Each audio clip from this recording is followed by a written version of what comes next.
Video में Lucent का lesson 2 भूगोल पढ़ेंगे। सर्वप्रथम भूगोल शब्द का प्रयोग इरेटोस्थेनीज, एक ग्रीक विद्वान, 276-194 ईसा पूर्व ने किया। ये शब्द ग्रीक भाषा के दो मूल, जियो, पृथ्वी, ग्राफोस, वर्णन, से प्राप्त किया गया है। दोनों को एक साथ रखने पर इसका अर्थ बनता है, पृथ्वी का वर्णन। भूगोल के नामकरण एवं इस विषय को प्राथमिक स्तर पर व्यवस्थित स्वरूप प्रदान करने का श्रेय यूनान के निवासियों को जाता है।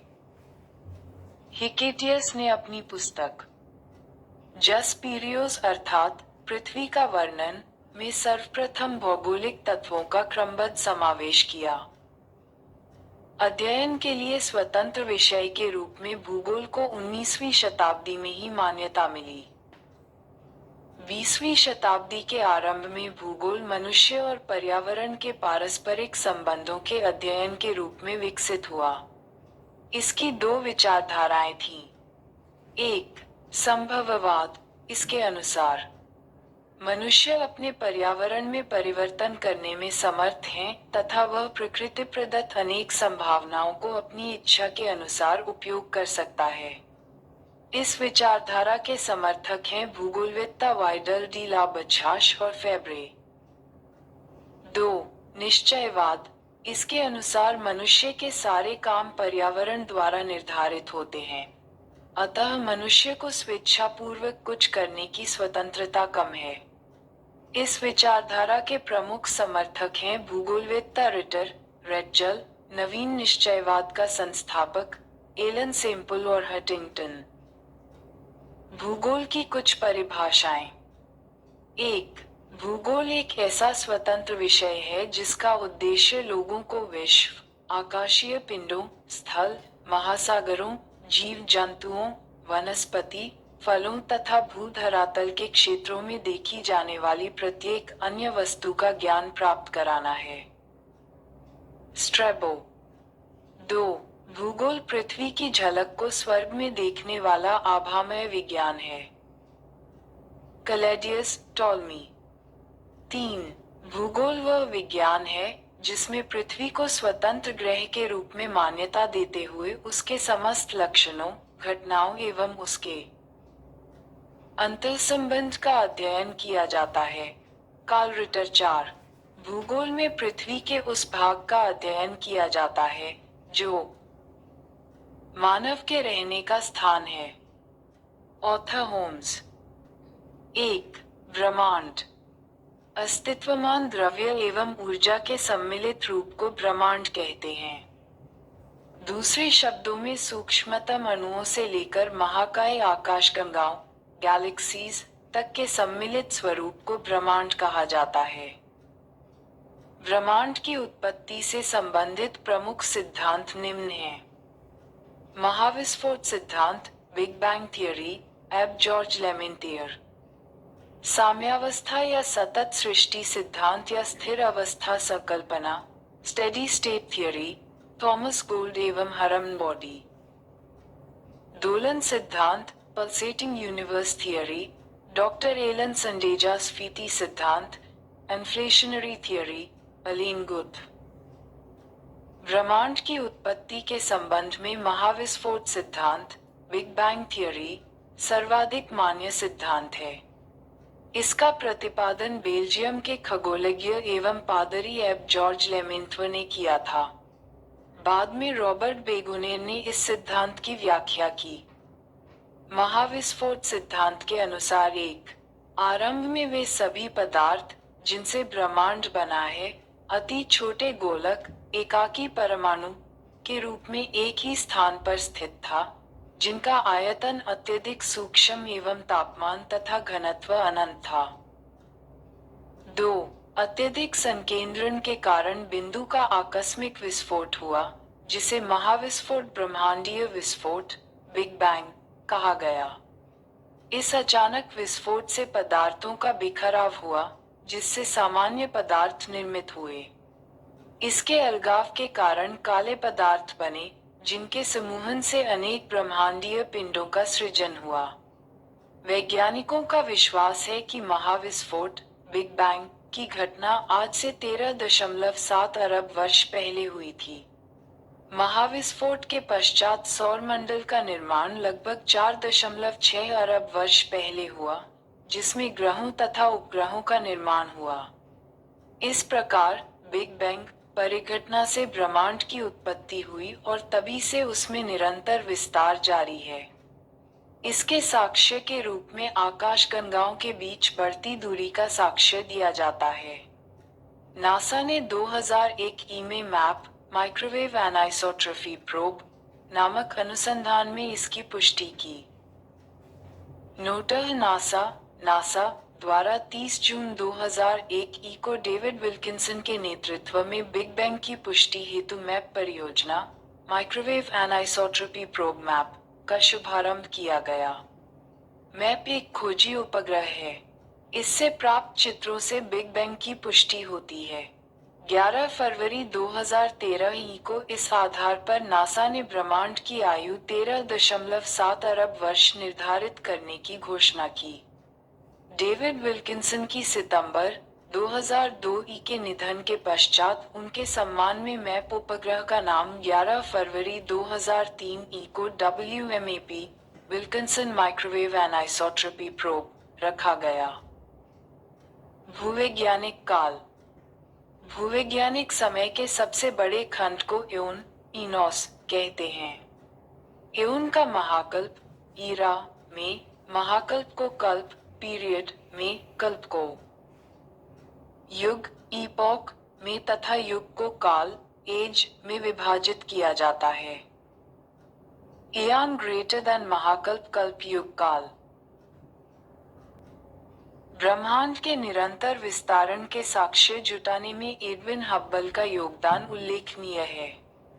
ब्रह्मांड के निरंतर विस्तारण के साक्ष्य के रूप में अंतरिक्ष में सूक्ष्म तरंगों की उपस्थिति का पता चलना, अंतरिक्ष में रेडशिफ्ट परिघटना का अवलोकन तथा आधुनिक अध्ययनों में सुपरनोवा का अंतरिक्ष में विस्फोट होना भी ब्रह्मांड के विस्तार के साक्ष्य रूप में माना जा रहा है।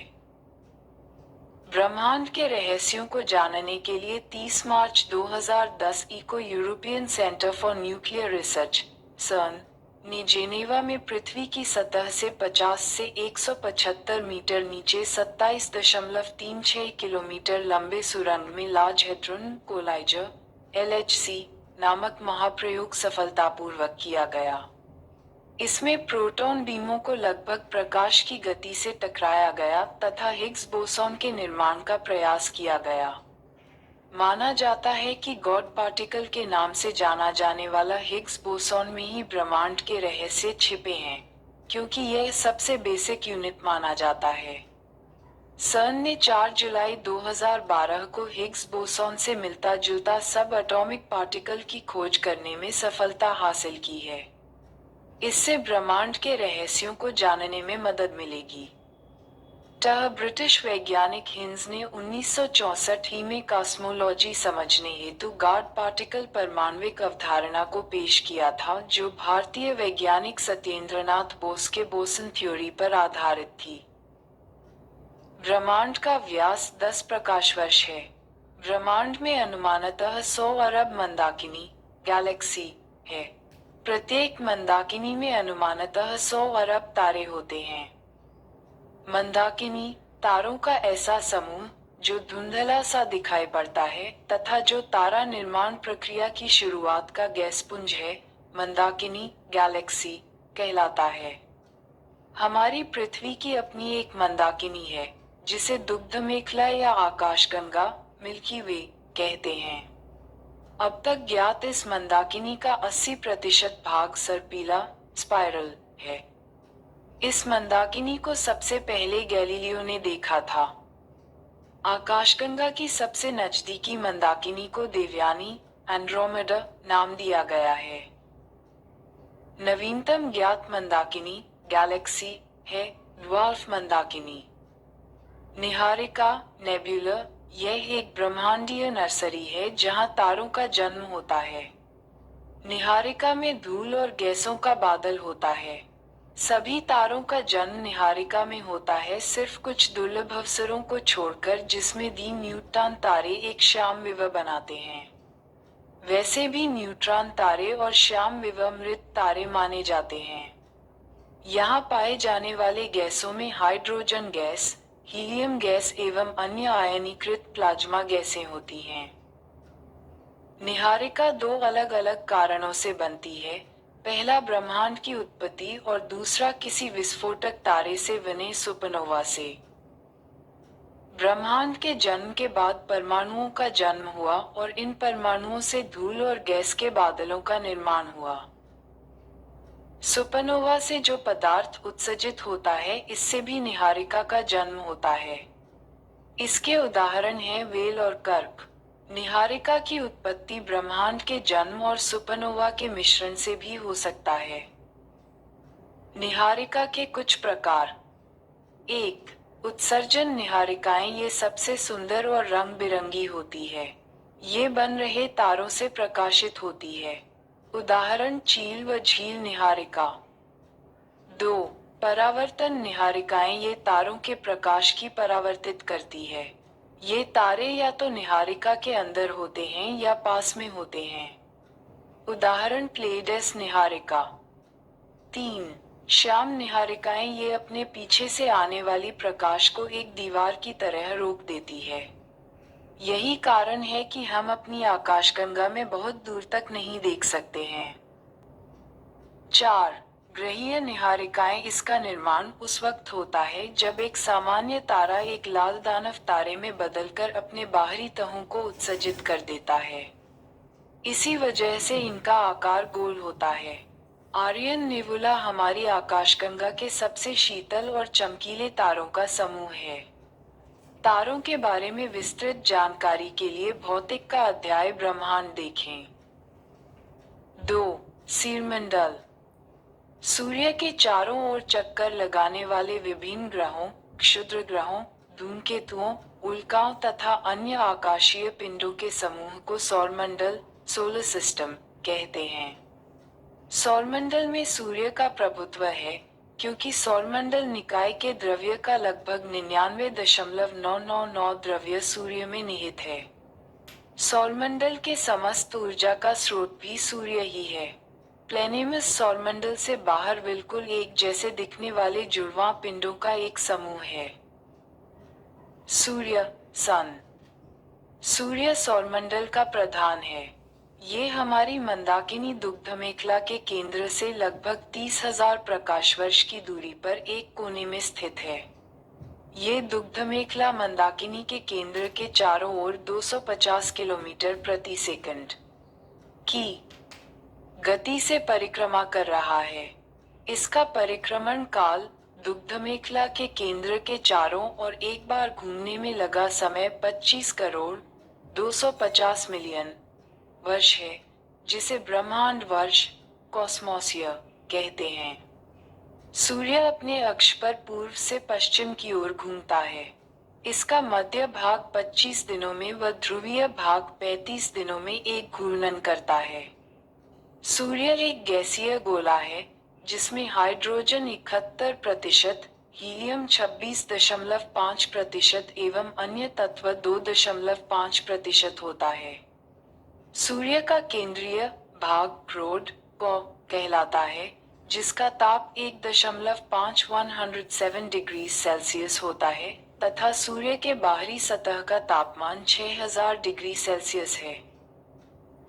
हंस बेथे ने बताया कि 10 डिग्री सेल्सियस ताप पर सूर्य के केंद्र पर 4 हाइड्रोजन नाभिक मिलकर एक हीलियम नाभिक का निर्माण करता है। अर्थात सूर्य के केंद्र पर नाभिकीय सम्मिलन होता है, जो सूर्य की ऊर्जा का स्रोत है। सूर्य की दीप्तिमान सतह को प्रकाशमंडल, फोटोस्फीयर कहते हैं। प्रकाशमंडल के किनारे प्रकाशमान नहीं होते, क्योंकि सूर्य का वायुमंडल प्रकाश का अवशोषण कर लेता है। इसे वर्णमंडल, क्रोमोस्फीयर कहते हैं। ये लाल रंग का होता है। सूर्य ग्रहण के समय सूर्य के दिखाई देने वाले भाग को सूर्य किरीट, कोरोना कहते हैं। ये सूर्य का बाह्यतम परत है। सूर्य किरीट एक्स रे उत्सर्जित करता है। इसे सूर्य का मुकुट कहा जाता है। पूर्ण सूर्य ग्रहण के समय सूर्य किरीट से प्रकाश की प्राप्ति होती है। ब्रह्मांड के बारे में हमारा बदलता दृष्टिकोण।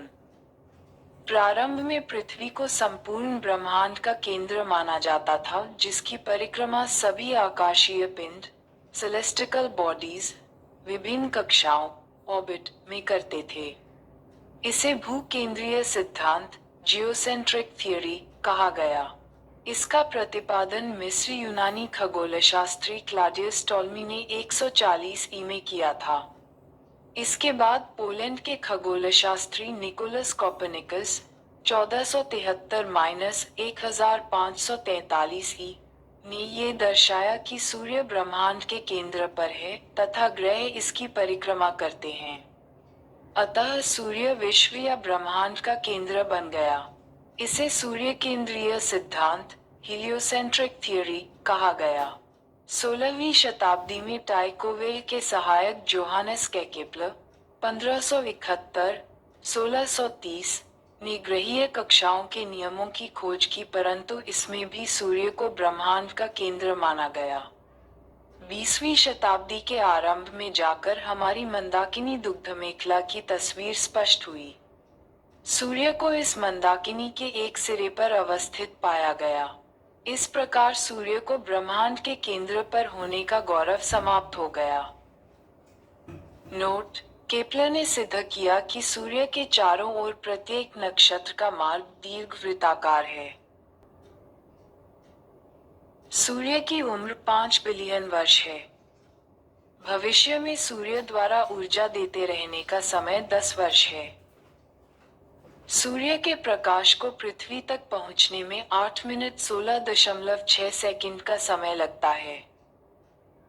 सौर ज्वाला को उत्तरी ध्रुव पर ऑरोरा बोरियालिस और दक्षिणी ध्रुव पर ऑरोरा ऑस्ट्रेलिस कहते हैं। सूर्य के धब्बे, चलते हुए गैसों के खोल का तापमान आसपास के तापमान से 1500 डिग्री सेल्सियस कम होता है। सूर्य के धब्बों का एक पूरा चक्र 22 वर्षों का होता है।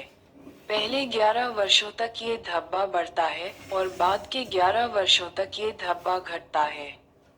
जब सूर्य की सतह पर धब्बा दिखलाई पड़ता है, उस समय पृथ्वी पर चुंबकीय झंझावात, मैग्नेटिक स्टॉर्म्स उत्पन्न होते हैं। इससे चुंबकीय सुई की दिशा बदल जाती है एवं रेडियो, टेलीविजन, बिजली चालित मशीन आदि में गड़बड़ी उत्पन्न हो जाती है। सूर्य का व्यास 13,92,000 किमी है, जो पृथ्वी के व्यास का लगभग 110 गुना है। सूर्य हमारी पृथ्वी से 13 लाख गुना बड़ा है और पृथ्वी को सूर्यताप का 2 अरबवां भाग मिलता है। नोटः मध्यरात्रि सूर्य का अर्थ है सूर्य का ध्रुवीय वृत्त में देर तक चमकना। मध्यरात्रि का सूर्य आर्कटिक क्षेत्र में दिखाई देता है। सौरमंडल के पिंड।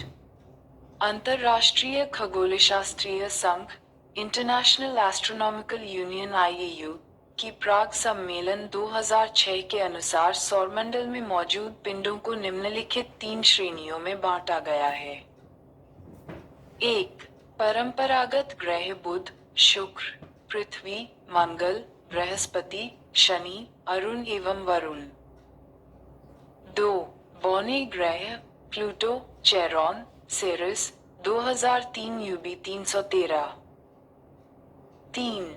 लघु सौरमंडलीय पिंड धूमकेतु, उपग्रह व अन्य छोटे खगोलीय पिंड। ग्रह वे खगोलीय पिंड हैं जो निम्न शर्तों को पूरा करते हों। 1. जो सूर्य के चारों ओर परिक्रमा करता हो। 2. उसमें पर्याप्त गुरुत्वाकर्षण बल हो जिससे वह गोल स्वरूप ग्रहण कर सके। 3. उसके आसपास का क्षेत्र साफ हो, यानी उसके आसपास अन्य खगोलीय पिंडों की भीड़ भाड़ न हो। ग्रहों की उपर्युक्त परिभाषा IAU की प्राग सम्मेलन अगस्त 2006 में तय की गई है। ग्रह की इस परिभाषा के आधार पर यम, प्लूटो को ग्रह के श्रेणी से निकाल दिया गया। फलस्वरूप परंपरागत ग्रहों की संख्या 9 से घटकर 8 रह गई। यम को बौने ग्रह की श्रेणी में रखा गया है। ग्रहों को दो भागों में विभाजित किया गया है। एक, पार्थिव या आंतरिक ग्रह, टेरेस्ट्रियल और इनर प्लैनेट। बुध, शुक्र, पृथ्वी एवं मंगल को पार्थिव ग्रह कहा जाता है क्योंकि ये पृथ्वी के सदृश होते हैं। ये सूर्य व क्षुद्र ग्रहों की पट्टी के बीच स्थित है, इसीलिए इसे आंतरिक या भीतरी ग्रह भी कहते हैं। ये सूर्य के बहुत निकट हैं। ये चट्टानों से बने हैं। 2, बृहस्पति या बाह्य ग्रह, जोवियन और आउटर प्लैनेट।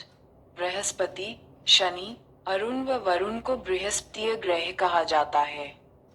ये सूर्य से बहुत दूर हैं तथा बहुत बड़े आकार के हैं। ये गैस और तरल पदार्थों से बने हैं। मंगल, बुध, बृहस्पति, शुक्र एवं शनि, इन 5 ग्रहों को नंगी आंखों से देखा जा सकता है। आकार के अनुसार ग्रहों का क्रम घटते क्रम में है। बृहस्पति, शनि, अरुण, वरुण, पृथ्वी, शुक्र, मंगल एवं बुध, अर्थात सबसे बड़ा ग्रह बृहस्पति एवं सबसे छोटा ग्रह बुध है।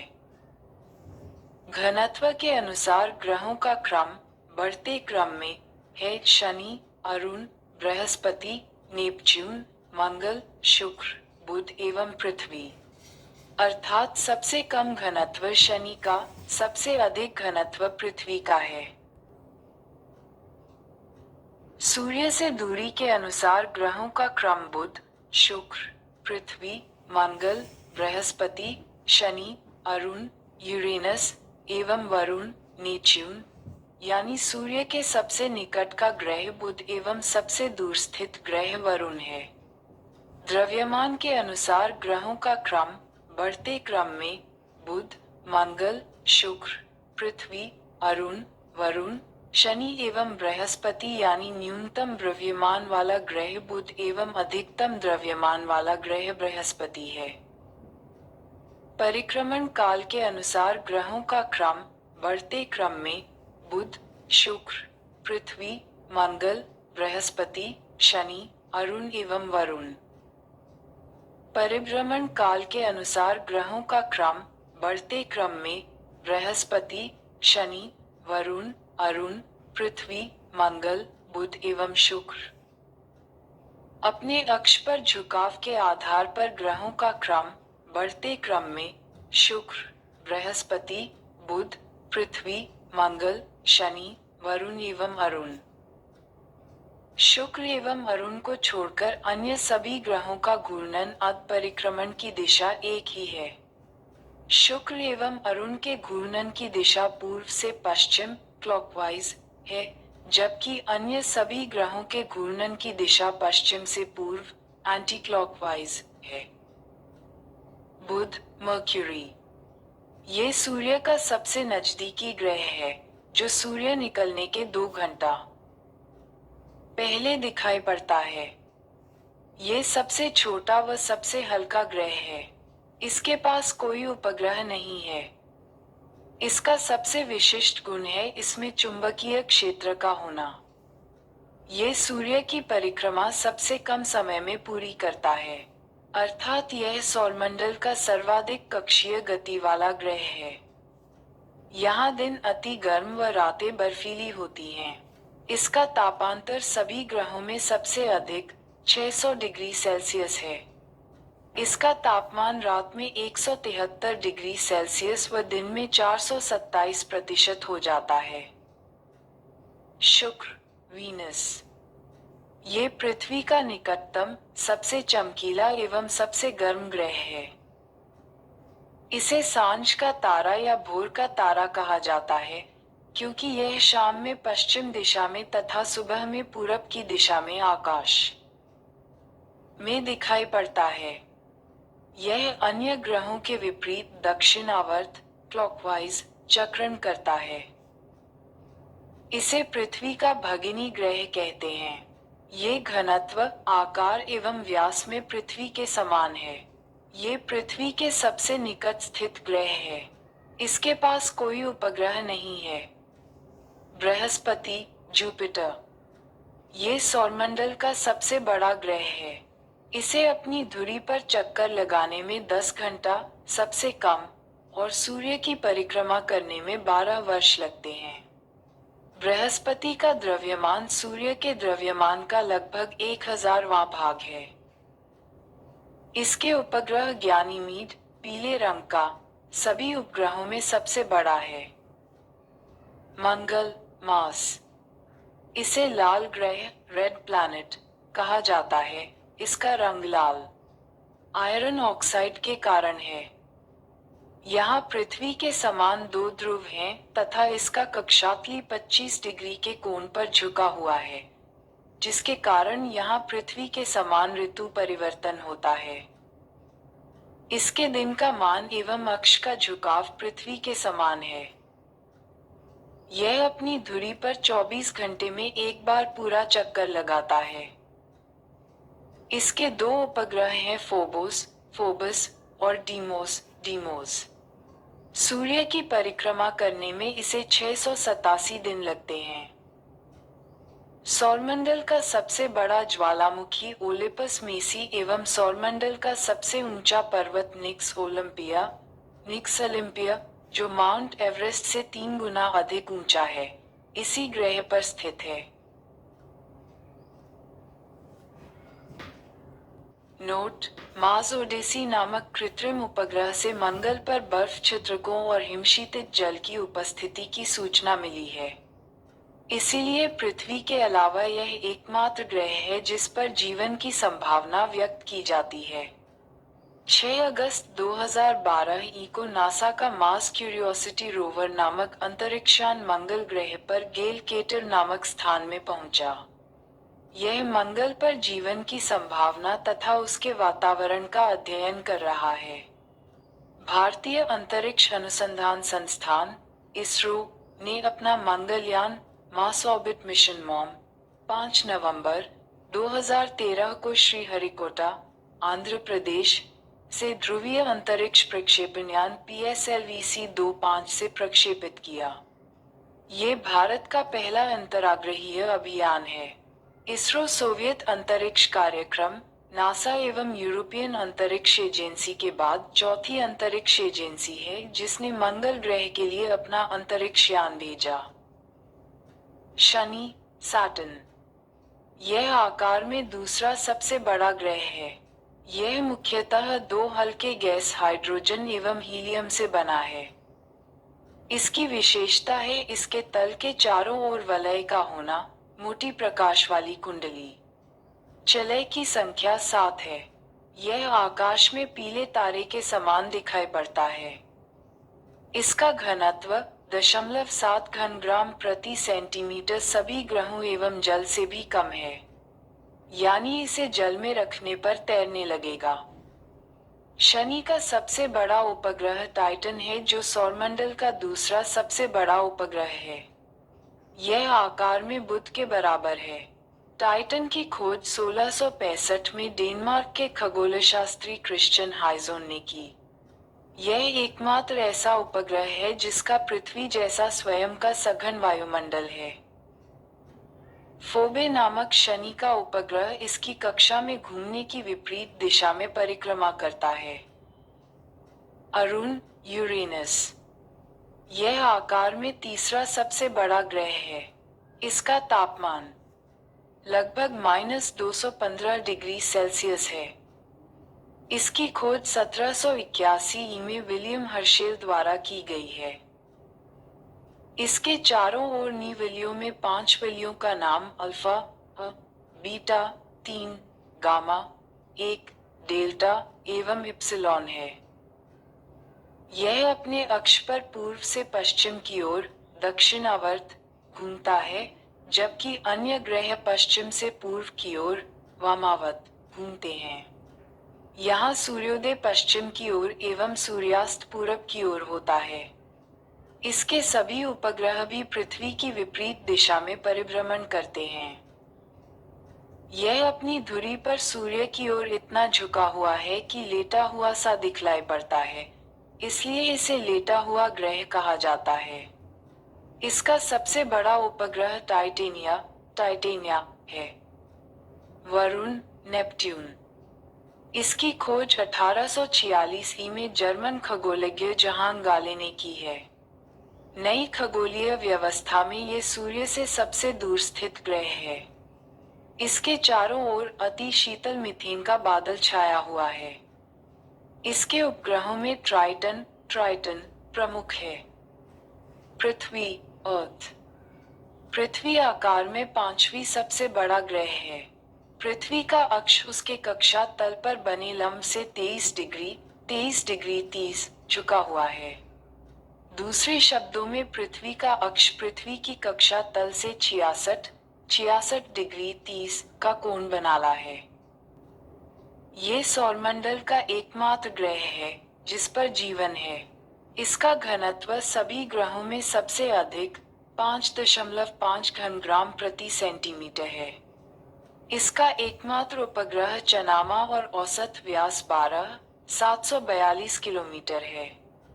इसकी गणना सर्वप्रथम इरेटोस्थनीज ने की। इसका विषुवतीय व्यास 12,756 किलोमीटर और ध्रुवीय व्यास 12,713.6 किलोमीटर है। दोनों व्यासों का अंतर 43 किलोमीटर है। इसकी औसत त्रिज्या 6,371 किलोमीटर है। पृथ्वी की आयु लगभग 4.6 अरब वर्ष है और इस पर जीवन लगभग 3 अरब 80 लाख वर्ष पहले आरंभ हुआ। सूर्य से पृथ्वी की दूरी 149.6 मिलियन किमी है। यह अपने अक्ष पर पश्चिम से पूर्व 1610 किलोमीटर प्रति घंटा की चाल से 23 घंटे 56 मिनट और 4 सेकंड में एक पूरा चक्कर लगाती है। पृथ्वी की इस गति को घूर्णन या दैनिक गति कहते हैं। इस गति से दिन रात होते हैं। पृथ्वी को सूर्य की एक परिक्रमा पूरी करने में 365 दिन 5 घंटे 48 मिनट 46 सेकंड, लगभग 365 दिन 6 घंटे का समय लगता है। इस समय अवधि के दौरान परिक्रमा पूरी करने में पृथ्वी का माध्य वेग लगभग 30 किलोमीटर प्रति सेकंड 29.8 किलोमीटर प्रति सेकंड होता है। सूर्य के चतुर्दिक पृथ्वी के इस परिक्रमा को पृथ्वी की वार्षिक गति अथवा परिक्रमण कहते हैं। पृथ्वी को सूर्य की एक परिक्रमा करने में लगे समय को सौर वर्ष कहा जाता है। प्रत्येक सौर वर्ष कैलेंडर वर्ष से लगभग 6 घंटा बढ़ जाता है, जिसे हर चौथे वर्ष में लीप वर्ष बनाकर समायोजित किया जाता है। लीप वर्ष 366 दिन का होता है, जिसके कारण फरवरी माह में 28 के स्थान पर 29 दिन होते हैं। पृथ्वी पर ऋतु परिवर्तन इसकी अक्ष पर झुके होने के कारण व सूर्य के सापेक्ष इसकी स्थिति में परिवर्तन वानी वार्षिक गति के कारण होती है। वार्षिक गति के कारण ही पृथ्वी पर दिन रात छोटा बड़ा होता है। आकार एवं बनावट की दृष्टि से पृथ्वी शुक्र के समान है। जल की उपस्थिति के कारण इसे नीला ये भी कहा जाता है। सूर्य के बाद पृथ्वी के सबसे निकट का तारा प्रोक्सिमा सेंचुरी है, जो अल्फा सेंचुरी समूह का एक तारा है। ये पृथ्वी से 4.22 प्रकाश वर्ष दूर है। ये सूर्य का भी निकटतम तारा है। 24 अगस्त 2006 को अंतर्राष्ट्रीय खगोल विज्ञानी संघ (आईयू) की प्राग, चेक गणराज्य बैठक में खगोल विज्ञानियों ने प्लूटो का ग्रह होने का दर्जा खत्म कर दिया, क्योंकि इसकी कक्षा वृत्ताकार नहीं है और यह वरुण ग्रह की कक्षा से होकर गुजरती है। नई खगोलीय व्यवस्था में प्लूटो को बौने ग्रहों की श्रेणी में रखा गया है। साइरस या डॉग स्टार पृथ्वी से 9 प्रकाश वर्ष दूर स्थित है एवं सूर्य से 2 गुने द्रव्यमान वाला तारा है। ये रात्रि में दिखाई पड़ने वाला सर्वाधिक चमकीला तारा है। चंद्रमा, मून। चंद्रमा की सतह और उसकी आंतरिक स्थिति का अध्ययन करने वाला विज्ञान सेलेनोलॉजी कहलाता है। चंद्रमा पर धूल के मैदान को शांति सागर कहते हैं। ये चंद्रमा का पिछला भाग है, जो अंधकार में होता है। चंद्रमा के दक्षिणी ध्रुव पर स्थित लीबनिट्ज पर्वत 35,000 फीट 10,668 मीटर चंद्रमा का उच्चतम पर्वत है। चंद्रमा को जीवाश्म ग्रह भी कहा जाता है। चंद्रमा पृथ्वी की एक परिक्रमा लगभग 27 दिन 8 घंटे में पूरी करता है और इतने ही समय में अपने अक्ष पर एक घूर्णन करता है। यही कारण है कि चंद्रमा का सदैव एक ही भाग दिखाई पड़ता है। पृथ्वी से चंद्रमा का 57% भाग को देख सकते हैं। चंद्रमा का अक्ष तल पृथ्वी के अक्ष के साथ 58.48 डिग्री का अक्ष कोण बनाता है। चंद्रमा पृथ्वी के अक्ष के लगभग समानांतर है। इसका परिक्रमण पथ भी दीर्घवृत्ताकार है। चंद्रमा का व्यास 3480 किलोमीटर तथा द्रव्यमान पृथ्वी के द्रव्यमान का लगभग 81। चंद्रमा एवं पृथ्वी के बीच की औसतन दूरी 3,84,365 किमी है। सूर्य के संदर्भ में चंद्रमा की परिक्रमा की अवधि 29.53 दिन 12 घंटे 44 मिनट और 2.8 सेकंड होती है। इस समय को एक चंद्रमास या साइनोडिक मास कहते हैं। नक्षत्र समय के दृष्टिकोण से चंद्रमा लगभग 27 दिन में पुनः उसी स्थिति में होता है। 27 दिन 7 घंटे 43 मिनट और 11.6 सेकंड की यह अवधि एक नक्षत्र मास कहलाती है। ज्वार उठने के लिए अपेक्षित सौर एवं चंद्रमा की शक्तियों का अनुपात 11:5 है। अपोलो के अंतरिक्ष यात्रियों द्वारा लाए गए चट्टानों से पता चला है कि चंद्रमा भी उतना ही पुराना है जितना पृथ्वी 460 करोड़ वर्ष। इन चट्टानों में टाइटेनियम अधिक मात्रा में है। सुपरमून जब चंद्रमा पृथ्वी के सबसे निकट होता है तो उस स्थिति को सुपरमून कहते हैं। इसे पेरिजी फुल मून भी कहते हैं। इसमें चांद 14% ज्यादा बड़ा तथा 30% अधिक चमकीला दिखाई पड़ता है। सुपरमून शब्द वर्ष 1979 में ज्योतिषी रिचर्ड नोल द्वारा किया गया था। चंद्रमा के दक्षिणी ध्रुव पर स्थित ब्लू मून एक कैलेंडर माह में 2 पूर्णिमाएं हों तो दूसरी पूर्णिमा का चांद ब्लू मून कहलाता है। इसका मुख्य कारण 2 पूर्णिमाओं के बीच अंतराल 31 दिनों से कम होना है। ऐसा 2-3 साल पर होता है। अगस्त 2012 में 2 पूर्णिमा 2 व 31 अगस्त देखे गए। इनमें से 31 अगस्त के पूर्णिमा को ब्लू मून कहा गया। जब किसी वर्ष विशेष में 2 या अधिक माह ब्लू मून के होते हैं, मून ईयर कहा जाता है। वर्ष 2018 ब्लू मून ईयर था। वर्ष 2018 में पहला ब्लू मून 31 जनवरी और दूसरा ब्लू मून 31 मार्च को हुआ था। नोट: सी ऑफ ट्रैंक्विलिटी चंद्रमा पर वह ट्रैंक्विलिटी चंद्रमा पर वह स्थान है जहां अमेरिका का अंतरिक्ष यान अपोलो-11 उतरा और शिव शक्ति चंद्रमा के दक्षिणी ध्रुव पर वह स्थान है जहां पर भारत का चंद्रयान 3 के लैंडर विक्रम उतरा था। बौने ग्रह यम, प्लूटो, आईएयू ने इसका नया नाम 1,34,340 रखा है। क्लाड टाम्बो ने 1930 में खोज की।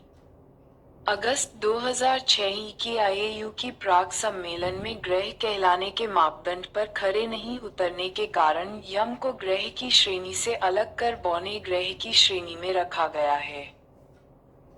यम को ग्रह की श्रेणी से निकाले जाने का कारण है 1. आकार में चंद्रमा से छोटा होना 2. इसकी कक्षा का वृत्ताकार नहीं होना 3. वरुण की कक्षा को काटना। सेरीज इसकी खोज इटली के खगोलशास्त्री पियाजी ने किया था। आईएयू की नई परिभाषा के अनुसार इसे बौने ग्रह की श्रेणी में रखा गया है। इसे संख्या 1 से जाना जाएगा। इसका व्यास बुध के व्यास का 1/5 भाग है।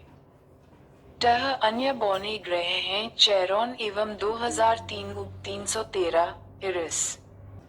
NCERT क्लास 6 के अनुसार बृहस्पति एवं शनि के उपग्रहों की संख्या 53-53 लगभग है। परिभ्रमण या घूर्णन, ग्रहों को अपने काल्पनिक अक्ष धुरी पर घूमना। परिक्रमण, ग्रहों को सूर्य के चारों ओर घूमना और उपग्रहों को ग्रहों के चारों ओर घूमना। लघु सौरमंडलीय पिंड, क्षुद्र ग्रह, एस्टेरॉइड्स, मंगल एवं बृहस्पति ग्रह की कक्षाओं के बीच कुछ छोटे छोटे आकाशीय पिंड हैं, जो सूर्य की परिक्रमा कर रहे हैं, उसे क्षुद्र ग्रह कहते हैं। खगोलशास्त्रियों के अनुसार ग्रहों के विस्फोट के फलस्वरूप टूटे टुकड़ों से क्षुद्र ग्रह का निर्माण हुआ है। क्षुद्र ग्रह जब पृथ्वी से टकराता है तो पृथ्वी के पृष्ठ पर विशाल गर्त, लूनार झील महाराष्ट्र बनता है। फोरवेस्टा एकमात्र क्षुद्र ग्रह है जिसे नंगी आंखों से देखा जा सकता है। धूमकेतु, कॉमेट, सौरमंडल के छोर पर बहुत ही छोटे छोटे अरबों पिंड विद्यमान हैं, जो धूमकेतु या पुच्छल तारे कहलाते हैं। ये गैस एवं धूल का संग्रह है, जो आकाश में लंबी चमकदार पूंछ सहित प्रकाश के चमकीले गोले के रूप में दिखाई देते हैं। धूमकेतु केवल तभी दिखाई पड़ता है जब वह सूर्य की ओर अग्रसर होता है, क्योंकि सूर्य किरणें इसकी गैस को चमकीला बना देती हैं। धूमकेतु की पूंछ हमेशा सूर्य से दूर होता दिखाई देता है। हेले नामक धूमकेतु का परिक्रमण काल 76 वर्ष है। यह अंतिम बार 1986 में दिखाई दिया था। अगली बार यह 2062 में दिखाई देगा। धूमकेतु हमेशा के लिए टिकाऊ नहीं होते हैं, फिर भी प्रत्येक धूमकेतु के लौटने का समय निश्चित होता है। उल्का, मीटियर्स, उल्काएं प्रकाश की चमकीली धारी के रूप में दिखते हैं जो आकाश में क्षण भर के लिए दमकती हैं और लुप्त हो जाती हैं। उल्काएं क्षुद्र ग्रहों के टुकड़े व धूमकेतुओं द्वारा पीछे छोड़े गए धूल के कण होते हैं। 3. पृथ्वी और उसका सौतिक संबंध। प्रकाश चक्र, सर्कल ऑफ इल्यूमिनेशन, वैसी काल्पनिक रेखा जो पृथ्वी के प्रकाशित और अप्रकाशित भाग को बांटती है। पृथ्वी की गतियां, पृथ्वी की वो गतियां हैं। 1. पूर्णन, रोटेशन या दैनिक गति। पृथ्वी सदैव अपने अक्ष पर पश्चिम से पूर्व घूमती रहती है, जिसे पृथ्वी का घूर्णन या परिभ्रमण कहते हैं। इसके कारण दिन व रात होते हैं, अतः इस गति को दैनिक गति भी कहते हैं। नोटः पृथ्वी के अपनी धुरी पर घूमने के कारण भूमध्य रेखा पर वस्तुओं का रैखिक वेग अन्य स्थानों की तुलना में अधिक होता है। इस कारण भूमध्य रेखा पर स्थित देश पृथ्वी के घूर्णन के उच्चतम रैखिक वेग का प्रतिनिधित्व करेगा। भूमध्य रेखा 3 महाद्वीपों दक्षिण अमेरिका, अफ्रीका एवं एशिया के कुल 13 देशों से होकर गुजरती है। 2. परिक्रमण, रेवोल्यूशन या वार्षिक गति। पृथ्वी अपने अक्ष पर घूमने के साथ साथ सूर्य के चारों ओर एक दीर्घवृत्तीय मार्ग पर परिक्रमा करती है, जिसे परिक्रमण या वार्षिक गति कहते हैं। पृथ्वी को सूर्य की एक परिक्रमा पूरा करने में 365 दिन 6 घंटे का समय लगता है। नक्षत्र दिवस, सिडरल डे, एक मध्याह्न रेखा के ऊपर किसी निश्चित नक्षत्र के उत्तरोत्तर 2 बार गुजरने के बीच की अवधि को नक्षत्र दिवस कहते हैं। ये 23 घंटे व 56 मिनट की अवधि का होता है। सौर दिवस, सोलर डे, जब सूर्य को गतिहीन मानकर पृथ्वी द्वारा उसके परिक्रमण की गणना दिवसों के रूप में की जाती है, तब सौर दिवस ज्ञात होता है। इसकी अवधि पूरे 24 घंटे होती है। नोटः अपने परिक्रमा पथ में पृथ्वी सूर्य के चारों ओर 29.8 किलोमीटर प्रति सेकंड के वेग से धक्कर लगाती है। उपसौर, पेरिहेलियन, पृथ्वी सूर्य की परिक्रमा दीर्घवृत्तीय कक्षा में करती है, जिसके एक फोकस पर सूर्य होता है। जब पृथ्वी सूर्य के अत्यधिक पारा होती है तो उसे उपसौर कहते हैं। ऐसी स्थिति 3 जनवरी को होती है, यानी 3 जनवरी को पृथ्वी सूर्य के सबसे निकट होती है। ऐसी स्थिति में पृथ्वी और सूर्य के बीच दूरी 14.70 करोड़ किमी है। अपसौर अफिलियन पृथ्वी जब सूर्य से अधिकतम दूरी पर होती है तो उसे अपसौर कहते हैं। ऐसी स्थिति 4 जुलाई को होती है। ऐसी स्थिति में पृथ्वी और सूर्य के बीच की दूरी 15.21 करोड़ किमी होती है। एप्साइड रेखा उपसौरिक एवं अपसौरिक को मिलाने वाली काल्पनिक रेखा सूर्य के केंद्र से गुजरती है। इसे एप्साइड रेखा कहते हैं। अक्षांश लैटिट्यूड विषुवत वृत्त से उत्तर या दक्षिण दिशा में स्थित किसी स्थान की कोणीय दूरी को अक्षांश कहते हैं। ये कोण पृथ्वी के केंद्र पर बनता है। इसे विषुवत वृत्त से दोनों ओर अंशों में मापा जाता है। विषुवत वृत्त 0 अंश के अक्षांश को प्रदर्शित करता है, जो सबसे लंबा दीर्घतम अक्षांश है और पृथ्वी की परिधि पर केंद्रित है। विषुवत वृत्त की उत्तरी एवं दक्षिणी दिशा में 1 के अंतराल से खींचे जाने पर 90-90 अक्षांश वृत्त होते हैं, यानी किसी भी स्थान का अक्षांश 90 डिग्री से अधिक नहीं हो सकता। विषुवत वृत्त के उत्तरी भाग को उत्तरी गोलार्ध और दक्षिणी भाग को दक्षिणी गोलार्ध कहते हैं। अक्षांश समांतर पैरेलल्स ऑफ लैटिट्यूड काल्पनिक रेखाओं का एक ऐसा समूह जो पृथ्वी के चारों ओर पूर्व से पश्चिम दिशा में विषुवत रेखा के समानांतर खींचा जाता है, अक्षांश रेखा कहलाता है।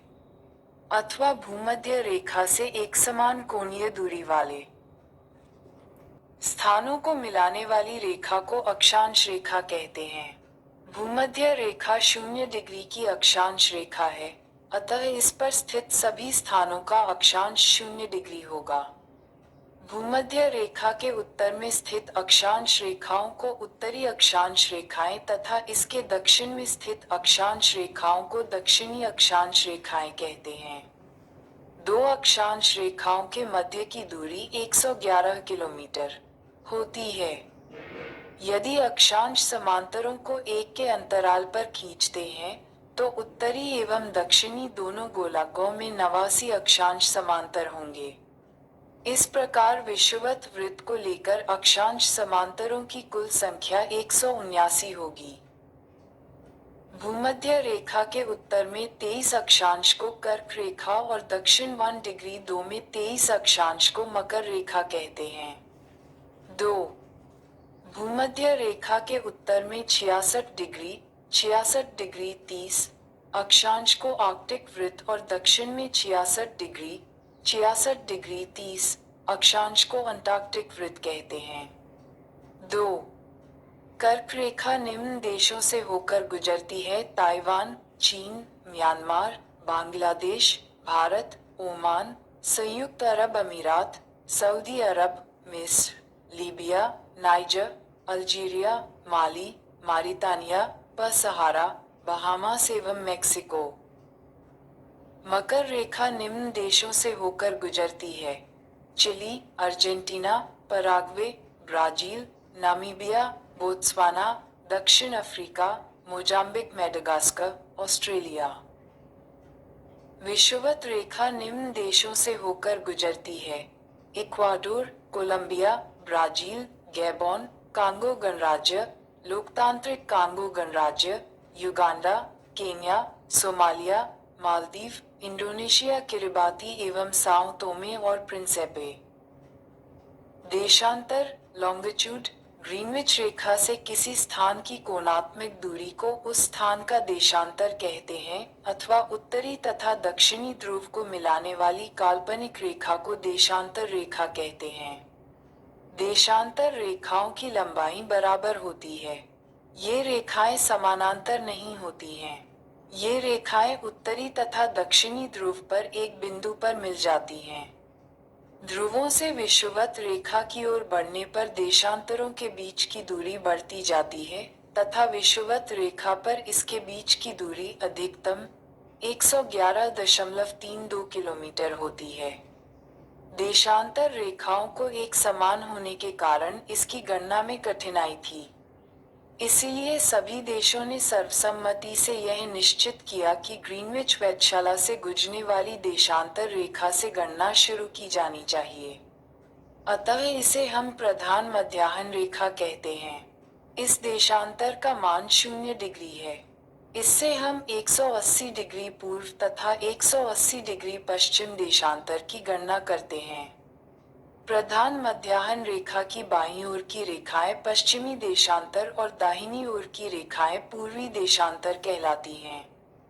ये क्रमशः पश्चिमी गोलार्ध एवं पूर्वी गोलार्ध कहलाते हैं। 180 डिग्री पूर्व तथा 180 डिग्री पश्चिम देशांतर एक ही रेखा है। गोलाकार होने के कारण पृथ्वी 24 घंटे में 360 डिग्री घूम जाती है। अतः 1 डिग्री देशांतर की दूरी तय करने में पृथ्वी को 4 मिनट का समय लगता है। देशांतर के आधार पर ही किसी स्थान का समय ज्ञात किया जाता है। दो देशांतर रेखाओं के बीच की दूरी गोरे नाम से जानी जाती है। 0 अक्षांश एवं 0 देशांतर अटलांटिक महासागर में काटती है। मानचित्र एवं ग्लोब पर पाई जाने वाली प्रतिच्छेद रेखाओं को भौगोलिक रेखाजाल कहते हैं। संक्रांति सोल्स्टिस सूर्य के उत्तरायण और दक्षिणायन की सीमा को संक्रांति कहते हैं। कर्क संक्रांति कैंसर सोल्स्टिस 21 जून को सूर्य कर्क रेखा पर लंबवत होता है। इसे कर्क संक्रांति या ग्रीष्मयनांत कहते हैं। इस दिन उत्तरी गोलार्ध में सबसे बड़ा दिन होता है। नॉर्वे में अर्धरात्रि के समय सूर्य 21 जून को दिखाई पड़ता है। मकर संक्रांति कैप्रिकॉर्न सोल्स्टिस 22 दिसंबर को सूर्य मकर रेखा पर लंबवत होता है। इसे मकर संक्रांति या शीत अयनात कहते हैं। इस दिन दक्षिणी गोलार्ध में सबसे बड़ा दिन होता है। विषुव एक्विनॉक्स ये पृथ्वी का वह स्थिति है जब सूर्य की किरणें विषुवत रेखा पर लंबवत पड़ती हैं और सर्वत्र दिन एवं रात बराबर होते हैं। 23 सितंबर एवं 21 मार्च को संपूर्ण पृथ्वी पर दिन एवं रात बराबर होते हैं। इसे क्रमशः शरद विषुव ऑटमनल एक्विनॉक्स एवं वसंत विषुव वर्नल एक्विनॉक्स कहते हैं।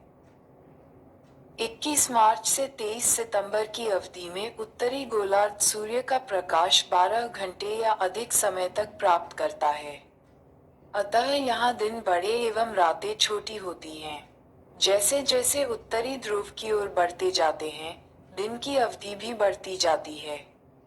उत्तरी ध्रुव पर तो दिन की अवधि 6 महीने की होती है।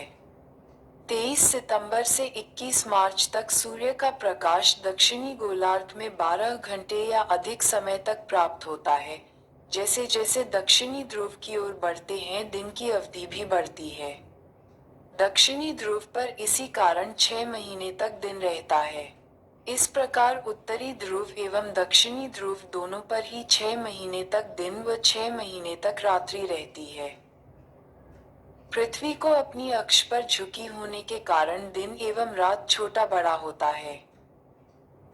सूर्य ग्रहण सोलर एक्लिप्स जब कभी दिन के समय सूर्य एवं पृथ्वी के बीच में चंद्रमा के आ जाने से सूर्य की चमकती सतह चंद्रमा के कारण दिखाई नहीं पड़ने लगती है, तो इस स्थिति को सूर्य ग्रहण कहते हैं।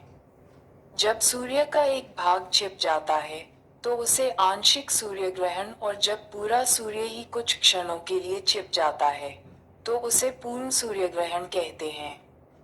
पूर्ण सूर्य ग्रहण हमेशा अमावस्या न्यू मून को ही होता है। चंद्र ग्रहण लूनर एक्लिप्स जब सूर्य और चंद्रमा के बीच पृथ्वी आ जाती है तो सूर्य की पूरी रोशनी चंद्रमा पर नहीं पड़ती है, इसे चंद्र ग्रहण कहते हैं।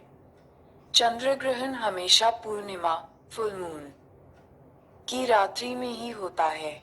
प्रत्येक पूर्णिमा को चंद्र ग्रहण नहीं होता है, क्योंकि चंद्रमा और पृथ्वी के कक्षा पथ में 5 डिग्री का अंतर होता है, जिसके कारण चंद्रमा कभी पृथ्वी के ऊपर से या नीचे से गुजर जाता है। एक वर्ष में अधिकतम 3 बार पृथ्वी के उपछाया क्षेत्र से चंद्रमा गुजरता है, तभी चंद्र ग्रहण लगता है। सूर्य ग्रहण के समान चंद्र ग्रहण भी आंशिक अथवा पूर्ण हो सकता है। समय का निर्धारण एक देशांतर का अंतर होने पर समय में 4 मिनट का अंतर होता है। चूंकि पृथ्वी पश्चिम से पूरब की ओर घूमती है, फलतः ग्रीनविच से पूरब की ओर बढ़ने पर प्रत्येक देशांतर पर समय 4 मिनट बढ़ता जाता है, तथा पश्चिम जाने पर प्रत्येक देशांतर पर समय 4 मिनट घटता जाता है। Washington DC. में 22 अक्टूबर 1884 को हुई एक अंतर्राष्ट्रीय गोष्ठी में लंदन के पूर्व में ग्रीनविच नामक स्थान पर स्थित रॉयल वेधशाला से गुजरने वाली देशांतर रेखा को प्रधान मध्याह्न माना गया और इसे ग्रीनविच मध्याह्न का नाम दिया गया। इस समय ग्रीनविच मध्याह्न को शून्य मानकर बाकी देशांतरों की गणना की जाती है। समय का निर्धारण इसी को आधार मानकर किया जाता है। अंतर्राष्ट्रीय तिथि रेखा 180 डिग्री देशांतर को अंतर्राष्ट्रीय तिथि रेखा कहा जाता है, क्योंकि इस रेखा के दोनों ओर तिथियों में एक दिन का अंतर होता है। ग्रीनविच देशांतर तथा 180 डिग्री देशांतर के बीच 24 घंटे का अंतर होता है, 0 डिग्री से 180 डिग्री पूर्व की ओर जाने पर 12 घंटे की अवधि लगती है, एवं ये ग्रीनविच समय से 12 घंटे आगे होता है। इसी प्रकार 0 डिग्री से 180 डिग्री पश्चिम की ओर जाने पर ग्रीनविच समय से 12 घंटे पीछे का समय मिलता है। यही कारण है कि 180 डिग्री पूर्व एवं पश्चिम देशांतर में कुल 24 घंटे अर्थात एक दिन रात का अंतर होता है। उदाहरण के लिए यदि ग्रीनविच पर बृहस्पतिवार 25 सितंबर 2003 को दोपहर के 12 बजे हों तो 180 डिग्री पूर्वी देशांतर पर 25 सितंबर 2003 की मध्य रात्रि होगी, जबकि 180 डिग्री पश्चिमी देशांतर पर 24 सितंबर 2003 की मध्य रात्रि होगी। इसका अर्थ यह है कि 180 डिग्री देशांतर के दोनों ओर दो अलग अलग तिथियां पाई जाती है। जब इस रेखा को पूर्व की ओर लांघते हैं तो एक दिन दोहराया जाता है और इसे पश्चिम की ओर लांघते हैं तो एक दिन कम किया जाता है। इसे इस प्रकार याद किया जा सकता है: travel to east, 1 day more to feast. Travel to west, 1 day less. वास्तव में अंतर्राष्ट्रीय तिथि रेखा पूर्णतया 180 डिग्री देशांतर का अनुसरण नहीं करती। यह 180 देशांतर के दाएं या बाएं मुड़ जाती है ताकि स्थलीय भागों का विभाजन न हो और लोगों को तिथि के बारे में भ्रम न हो। साइबेरिया को विभाजित होने से बचाने एवं साइबेरिया को अलास्का से अलग करने के लिए 75 डिग्री उत्तरी अक्षांश पर यह पूर्व की ओर मोड़ी गई है। बेरिंग सागर में ये रेखा पश्चिम की ओर मोड़ी गई। फिजी द्वीप समूह एवं न्यूजीलैंड के विभिन्न भागों को एक साथ रखने के लिए ये रेखा दक्षिणी प्रशांत महासागर में पूर्व दिशा की ओर मोड़ी गई है। अंतर्राष्ट्रीय तिथि रेखा आर्कटिक सागर, चुकी सागर, बेरिंग स्ट्रेट व प्रशांत महासागर से गुजरती है।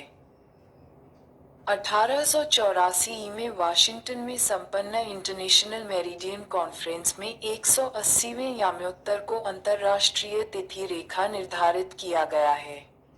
ऐसा इसलिए किया गया ताकि विभिन्न देशों के मध्य यात्रियों को कुछ स्थानों पर एक दिन का अंतर होने के कारण परेशानी न हो। नोटह बेरिंग जलसंधि अंतर्राष्ट्रीय तिथि रेखा के समानांतर स्थित है। समय जोन व मानक समय विश्व को 24 समय जोनों में विभाजित किया गया है। इन समय जोनों को ग्रीनविच मीन टाइम व मानक समय में 1 घंटे के अंतराल के आधार पर विभाजित किया गया है, अर्थात प्रत्येक जोन 15 डिग्री के बराबर होता है। ग्रीनिच याम्पोतर 0 डिग्री देशांतर पर है, जो कि ग्रीनलैंड व नार्वोनियन सागर व ब्रिटेन, स्पेन, अल्जीरिया, फ्रांस, माले, बुर्किना फासो, घाना व दक्षिण अटलांटिक समुद्र से गुजरता है। प्रत्येक देश का मानक समय ग्रीनविच मीन टाइम से आधा घंटे के गुणक के अंतर पर निर्धारित किया जाता है। मानक समय स्वेच्छा से चयनित याम्योत्तर का स्थानीय समय होता है जो एक विशिष्ट क्षेत्र या देश के लिए मानक समय निर्धारित करता है।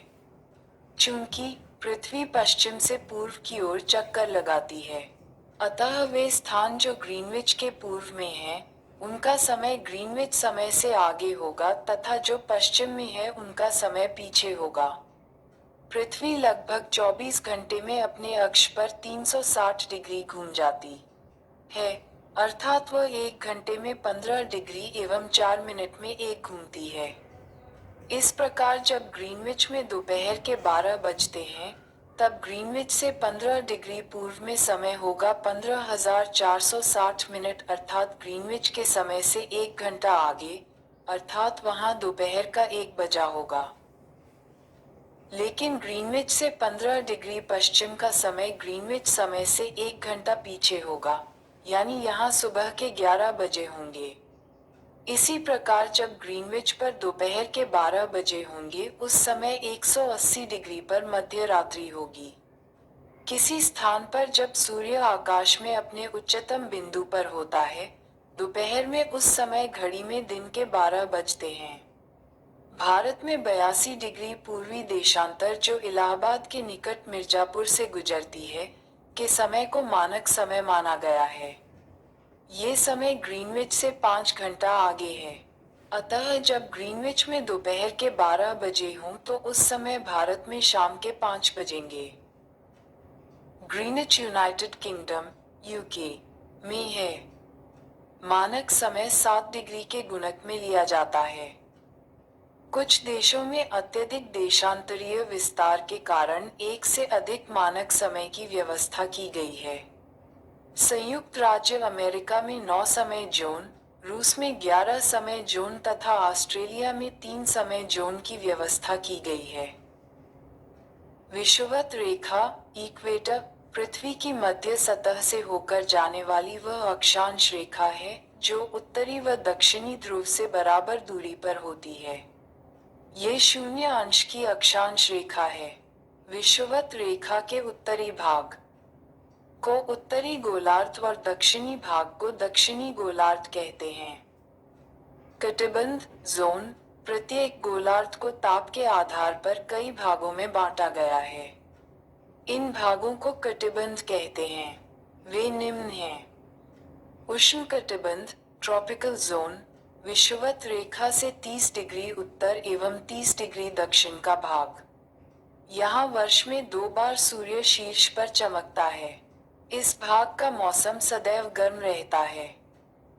उपोष्ण कटिबंध सब ट्रॉपिकल जोन 30 डिग्री से 45 डिग्री उत्तरी एवं दक्षिणी अक्षांशों के बीच स्थित क्षेत्र जहाँ कुछ महीने ताप अधिक और कुछ महीने ताप कम रहता है। शीतोष्ण कटिबंध टेम्परेट जोन 45 डिग्री से 66 डिग्री उत्तरी और दक्षिणी अक्षांशों के बीच का क्षेत्र। यहीं सूर्य सिर के ऊपर कभी नहीं चमकता है, बल्कि उसकी किरणें तिरछी होती हैं। अतः यहाँ ताप हमेशा कम रहता है।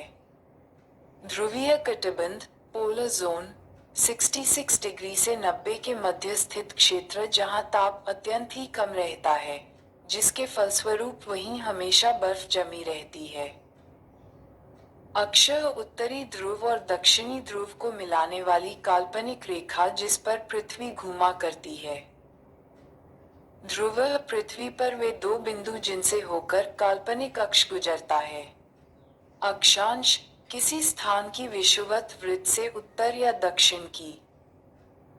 कोणीय दूरी अक्षांश वृत्त विषुवत वृत्त के समांतर खींचे हुए काल्पनिक वृत्त। देशांतर किसी स्थान की प्रधान मध्याह्न रेखा से पूर्व या पश्चिम की कोणीय दूरी। देशांतर रेखाएं एक ध्रुव को दूसरे ध्रुव से मिलाने वाले काल्पनिक अर्थवृत्त। स्थानीय समय किसी स्थान के मध्याह्न सूर्य से निर्धारित किया गया समय, यानी किसी स्थान पर जब सूर्य आकाश में सबसे अधिक ऊंचाई पर होता है तो दिन के 12 बजते हैं, इस समय को यहाँ का स्थानीय समय कहते हैं। मानक समय, किसी देश का मानक मध्याह्न रेखा पर का स्थानीय समय। 4. पृथ्वी की आंतरिक संरचना। पृथ्वी की आंतरिक संरचना के संबंध में वैज्ञानिकों में मतभेद है। भूगर्भ में पाई जाने वाली परतों की मोटाई, घनत्व, तापमान, भार एवं वहां पाए जाने वाले पदार्थ की प्रकृति पर अभी पूर्ण सहमति नहीं हो पाई है। फिर भी तापमान, दबाव, घनत्व, उल्काओं एवं भूकंपीय तरंगों पर आधारित प्रमाणों को एकत्रित करके पृथ्वी की आंतरिक संरचना के संबंध में जानकारी प्राप्त करने के प्रयास किए गए हैं। पृथ्वी के अंदर के हिस्से को 3 भागों में बांटा गया है। 1. भूपर्वती, क्रस्ट। 2. आवरण, मैंटल एवं 3. केंद्रीय भाग, को। भूपर्वती, क्रस्ट, पृथ्वी के ऊपरी भाग को भूपर्वती कहते हैं। यह अंदर की तरफ 34 किलोमीटर तक का क्षेत्र है। यह मुख्यतः बेसल्ट चट्टानों से बना है। इसके 2 भाग हैं, 1. सियाल, सियल और 2. सीमा, सीमा। सियाल क्षेत्र में सिलिकन एवं एल्यूमिना तथा सीमा क्षेत्र में सिलिकन एवं मैग्नीशियम की बहुलता होती है। कर्स्ट भाग का औसत घनत्व 2.7 ग्राम सेमी है। ये पृथ्वी के कुल आयतन का 0.5% भाग घेरे हुए है। पृथ्वी की भूपर्वती बनाने वाले खनिज पदार्थ के किसी भी प्राकृतिक पिंड को शैल कहते हैं।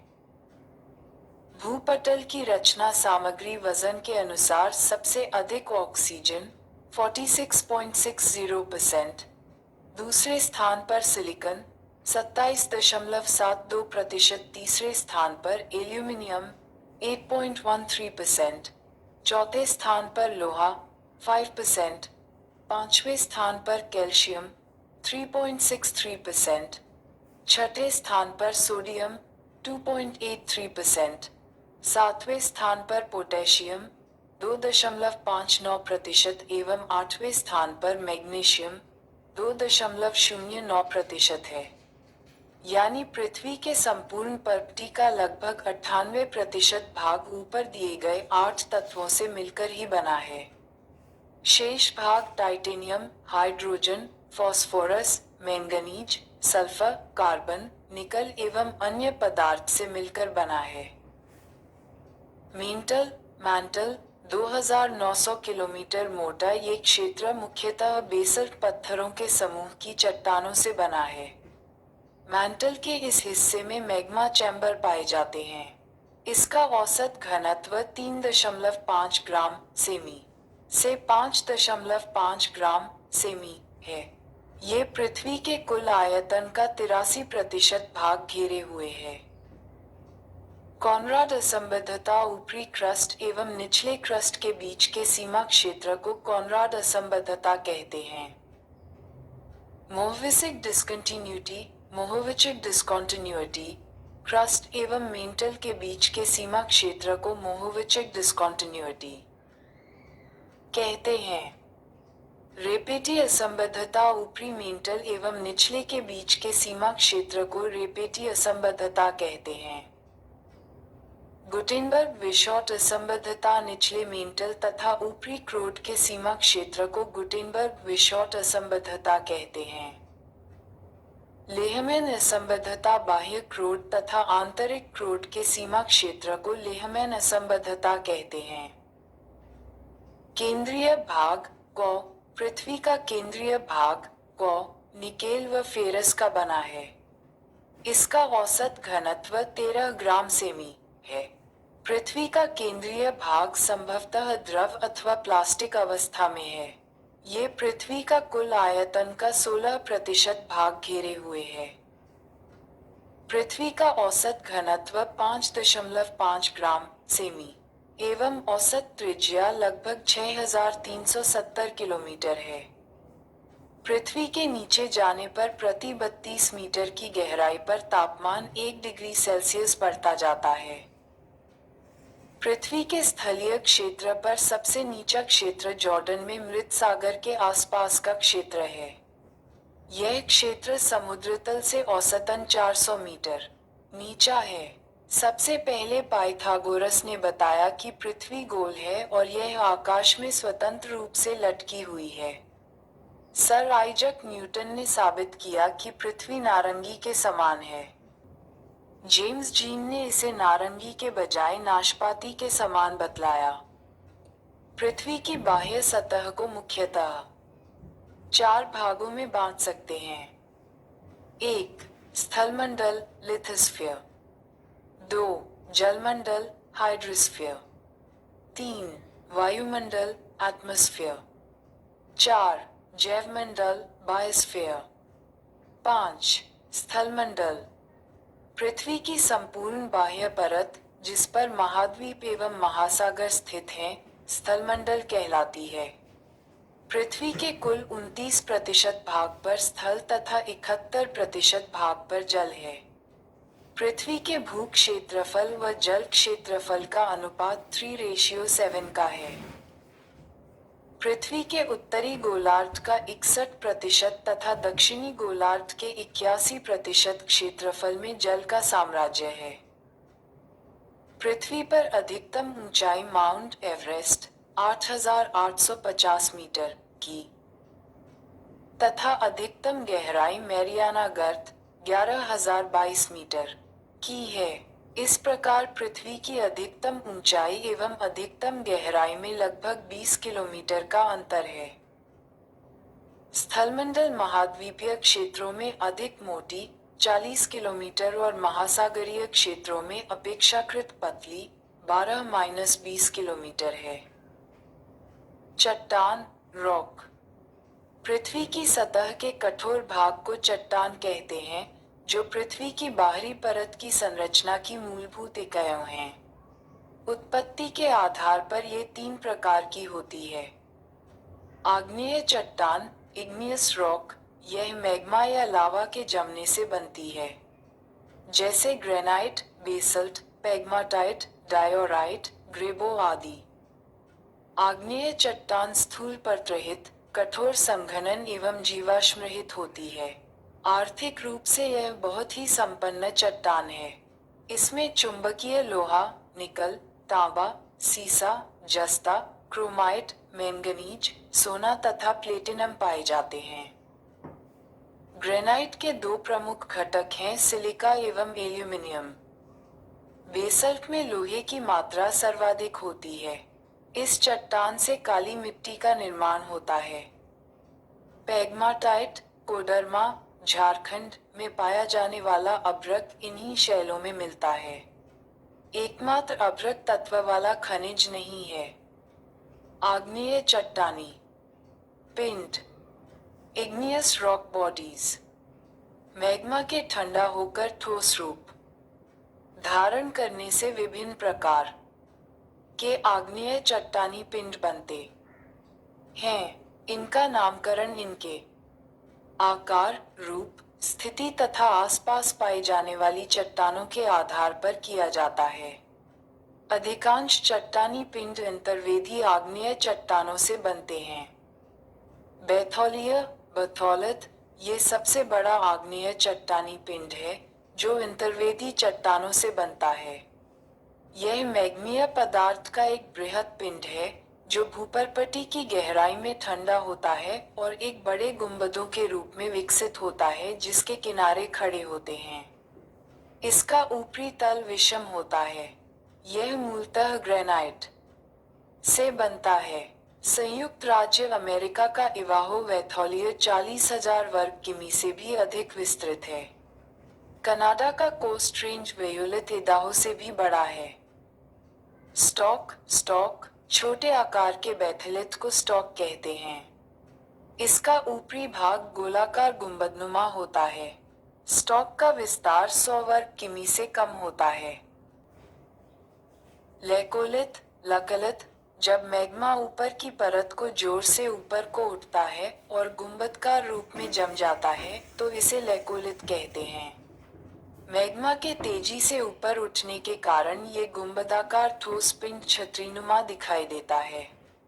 उत्तरी अमेरिका के पश्चिमी भाग में तैकोलिथ के कई उदाहरण मिलते हैं।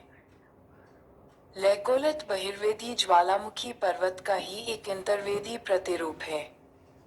उपोलिय लापलिथ, जब मैग्मा जमकर तश्तरीनुमा आकार ग्रहण कर लेता है तो उसे तैपोलिथ कहते हैं। लैपोलिथ दक्षिण अमेरिका में मिलते हैं। फैकोलिय फाकोलिथ, जब मैग्मा लहरदार आकृति में जमता है तो फैकोलिय कहलाता है। सिल सिल, जब मैग्मा भूपृष्ठ के समानांतर परतों में फैलकर जमता है तो उसे सिल कहते हैं। इसकी मोटाई 1 मीटर से लेकर सैकड़ों मीटर तक होती है। छत्तीसगढ़ तथा झारखंड में सिल पाए जाते हैं। 1 मीटर से कम मोटाई वाले सिल को शीट शीट कहते हैं। डाइक डाइक और डाइक, जब मैग्मा किसी लंबवत दरार में जमता है तो डाइक कहलाता है। झारखंड के सिंहभूम जिले में अनेक डाइक दिखाई देते हैं। 2. अवसादी चट्टान, सेडिमेंटरी रॉक, छोटी छोटी चट्टानें किसी प्रकृति के कारकों द्वारा निर्मित स्थान पर जमा हो जाती हैं और बाद के काल में दबाव या रासायनिक प्रतिक्रिया या अन्य कारणों के द्वारा परत जैसी ठोस रूप में निर्मित हो जाती हैं। इन्हें ही अवसादी चट्टान कहते हैं, जैसे बलुआ पत्थर, चूना पत्थर, स्लेट, कांगथोमरेट, नमक की चट्टान एवं शेलिखरी आदि। अवसादी चट्टानें परतदार होती हैं। इनमें वनस्पति एवं जीव जंतुओं का जीवाश्म पाया जाता है। इन चट्टानों में लौह अयस्क, फॉस्फेट, कोयला एवं सीमेंट बनाने की चट्टान पाई जाती हैं। खनिज तेल अवसादी चट्टानों में पाया जाता है। अप्रवेश्य चट्टानों की 2 परतों के बीच यदि प्रवेश्य शैल की परत आ जाए तो खनिज तेल के लिए अनुकूल स्थिति पैदा हो जाती है।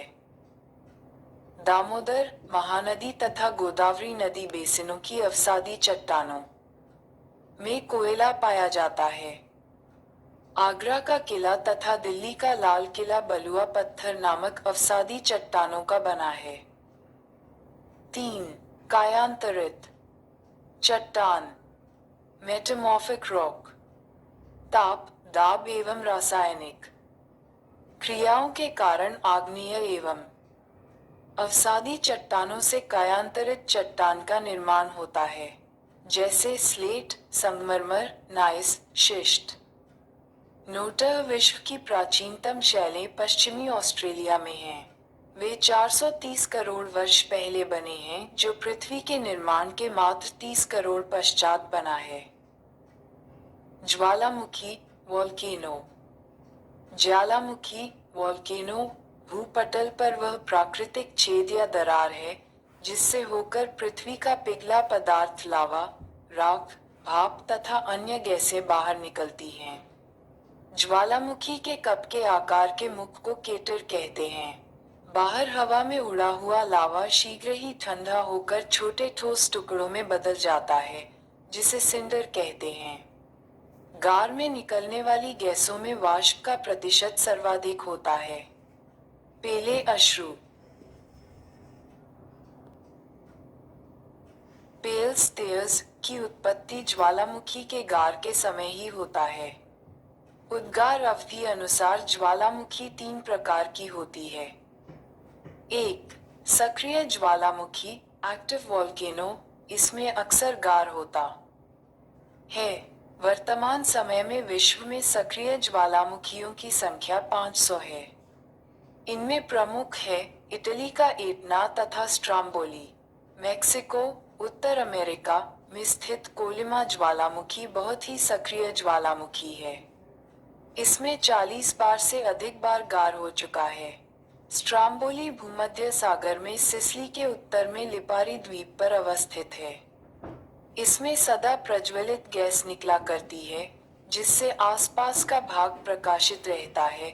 इस कारण इस ज्वालामुखी को भूमध्य सागर का प्रकाश स्तंभ कहते हैं। नोटह विश्व का सबसे अधिक सक्रिय ज्वालामुखी किलायू हवाई द्वीप यूएसए पर है। 2. प्रसुप्त ज्वालामुखी डोर्मेंट वोल्केनो, जिसमें निकट अतीत में गार नहीं हुआ है लेकिन इसमें कभी भी गार हो सकता है। उदाहरण है वेसुवियस, भूमध्य सागर, क्राकाटोवा, सुंडा जलडमरूमध्य, फ्यूजियामा, जापान, मेन, फिलीपींस। 3. शांत ज्वालामुखी एक्सटिंक्ट वोल्केनो, वैसा ज्वालामुखी जिसमें ऐतिहासिक काल से कोई गार नहीं हुआ है और जिसमें पुनः गार होने की संभावना नहीं हो। इसके उदाहरण हैं कोह सुल्तान एवं Damavand, Iran, Popa, Myanmar, Kilimanjaro, Africa, Chimborazo, दक्षिण अमेरिका। कुल सक्रिय ज्वालामुखी का अधिकांश प्रशांत महासागर के तटीय भाग में पाया जाता है। प्रशांत महासागर के परिमेखला को अग्नि वलय, fire ring of the Pacific भी कहते हैं। सबसे अधिक सक्रिय ज्वालामुखी अमेरिका एवं एशिया महाद्वीप के तटों पर स्थित है। ऑस्ट्रेलिया महाद्वीप में एक भी ज्वालामुखी नहीं है। गैसर, गीजर, बहुत से ज्वालामुखी क्षेत्रों में उद्गार के समय दरारों तथा सुराखों से होकर जल तथा वाष्प कुछ अधिक ऊंचाई तक निकलने लगते हैं। इसे ही गैसर कहा जाता है। जैसे ओल्ड फेथफुल गैसर, ये यूएसए के येलोस्टोन पार्क में है। इसमें प्रत्येक मिनट गार होता रहता है। धुआं, फ्यूमरोल्स, ज्वालामुखी क्रिया के अंतिम अवस्था के प्रतीक है। इनसे गैस व जलवाष्प निकला करते हैं। गंधक युक्त धुआरों को सोल्फतारा कहा जाता है। अल्स्का, यूएसए के कटमई पर्वत को हजारों धुआरों की घाटी, वैली ऑफ 10,000 स्मोक्स, कहा जाता है। ईरान का कोह सुल्तान धुआरा व न्यूजीलैंड की प्लेंटी की खाड़ी में स्थित हवाई द्वीप का धुआरा भी प्रसिद्ध है। विश्व का सबसे ऊंचा ज्वालामुखी पर्वत कोटापेक्सी, ऊंचा 19,613 फीट, इक्वाडोर में है। विश्व की सबसे ऊंचाई पर स्थित सक्रिय ज्वालामुखी ओजस डेल सालाडो एंडीज पर्वतमाला में अर्जेंटीना चिली देश के सीमा पर स्थित है। विश्व की सबसे ऊंचाई पर स्थित शांत ज्वालामुखी एकांकागुआ एंडीज पर्वतमाला पर ही स्थित है, जिसकी ऊंचाई 6,960 मीटर है। भूकंप भूगर्भशास्त्र की एक विशेष शाखा, जिसमें भूकंपों का अध्ययन किया जाता है, सिस्मोलॉजी कहलाता है। भूकंप में 3 तरह के कंपन होते हैं। 1. प्राथमिक अथवा पी तरंगे, प्राइमरी और पी वेव्स। ये तरंग पृथ्वी के अंदर प्रत्येक माध्यम से होकर गुजरती है। इसकी औसत वेग 8 किलोमीटर प्रति सेकंड होती है।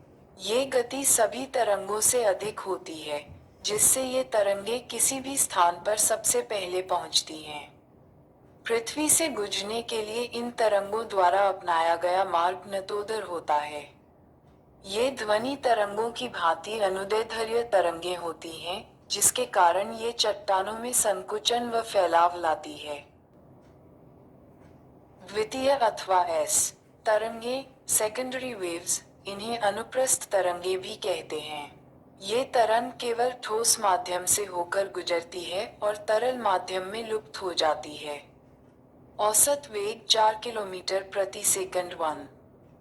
सतही अथवा एल तरंगे, सरफेस और रेल वेव्स, इन्हें धरातलीय या लंबी तरंगों के नाम से भी पुकारा जाता है। इन तरंगों की खोज एच.टी. लव ने की थी। इन्हें कई बार लव वेव्स के नाम से भी पुकारा जाता है। इनका अन्य नाम आर वेव्स, रे लाइट वेव्स है।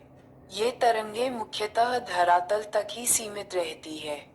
ये ठोस, तरल तथा गैस तीनों माध्यमों में से गुजर सकती हैं। इसकी चाल 1.5-3 किलोमीटर प्रति सेकंड है। सतही तरंगे अत्यधिक विनाशकारी होती हैं। भूकंपीय तरंगों को सिस्मोग्राफ, साइस्मोग्राफ नामक यंत्र द्वारा रेखांकित किया जाता है। इससे इनके व्यवहार के संबंध में निम्नलिखित तथ्य निकलते हैं।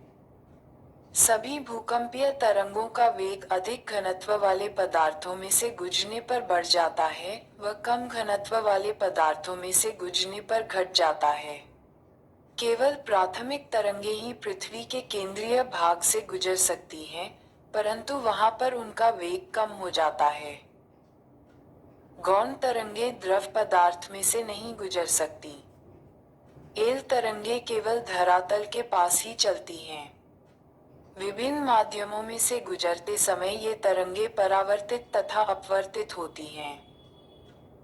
केंद्र भूकंप के उद्भव स्थान को उसका केंद्र कहते हैं।